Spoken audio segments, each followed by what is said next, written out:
I feel, and I've been involved in education for over 30 years now, that a lot of the basics of our tradition have been neglected. And that, unfortunately, too often people become very familiar and educated in a lot of the details, but somehow we're missing the bigger picture where in which those details come alive and become really meaningful. Sadly enough, in the synagogue culture, a lot of people are complaining that it's lacking spirituality. It's lacking inspiration. And a lot of Jews today are maybe 3-day Jews that they go to shul for Yom Kippur, but they're not so drawn in being more than 3-day Jews.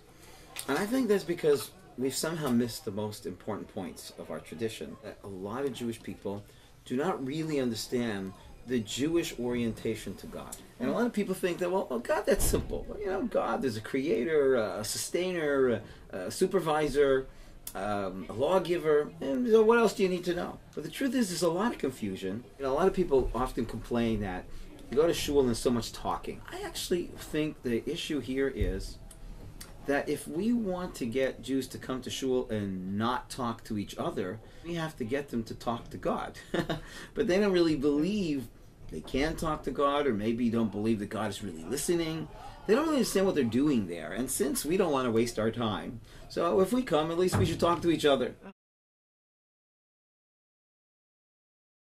I believe that if we want a revitalization of Jewish identity, and if we're really concerned about Jewish continuity, then we have to take a critical and courageous look at the system, at the content, the curriculum, the kinds of questions that this generation is asking, and the kinds of answers that this generation is really uniquely ready to hear. We're in a new age, a new consciousness. Jews are very familiar with a lot of writings of some very advanced and very avant-garde thinkers. And they're wondering, is Judaism sophisticated? Does Judaism have a spiritual message for me? There's a great rabbi, Rabbi Abraham Isaac Kook, who was the first chief rabbi of Israel. He said, once upon a time, Jews would possibly feel alienated and move themselves away from Jewish life because they felt that Jewish life was too high a standard to live up to, spiritually, ritually, and that's why they kind of moved away from it.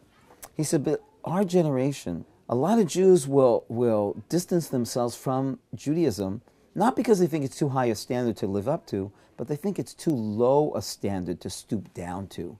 And they think that Judaism, and they think that the Bible, the Torah, its message is passé. Its message is perhaps even irrelevant for this generation.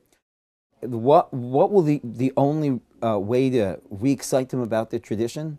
He said that generation needs to hear the deepest secrets of Judaism. This generation is ready for the deeper teachings. And that's what I believe.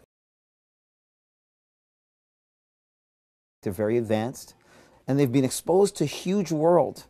And they have real questions, and they're really basic questions. And I think it's fabulous. They're learning Torah, they learn Jewish law, they learn the Talmud. But all that outside the context of the bigger picture, which is who is God? Who are we? What is our relationship to God? Why would God be interested in me? Right? What does prophecy really mean? I mean, I ask Jews all the time, give me definition of basic terms. And a lot of people who've actually had extensive education can't define some basic terms. You know, like the idea of kadosh. What does it mean to be holy? Why would I want to be holy? I think these are the basic issues, and I think this is the essence of what's really challenging our generation. Is we're in a generation that demands to understand a comprehensive, systematic approach to their tradition. And I think a lot of education, certainly I got, was piecemeal. I got a little idea here, a little idea there, but I didn't really feel Judaism really is a spiritual system that takes you from point A to point B, nor was there clarity for me growing up, what is that point B and why would I want to get there?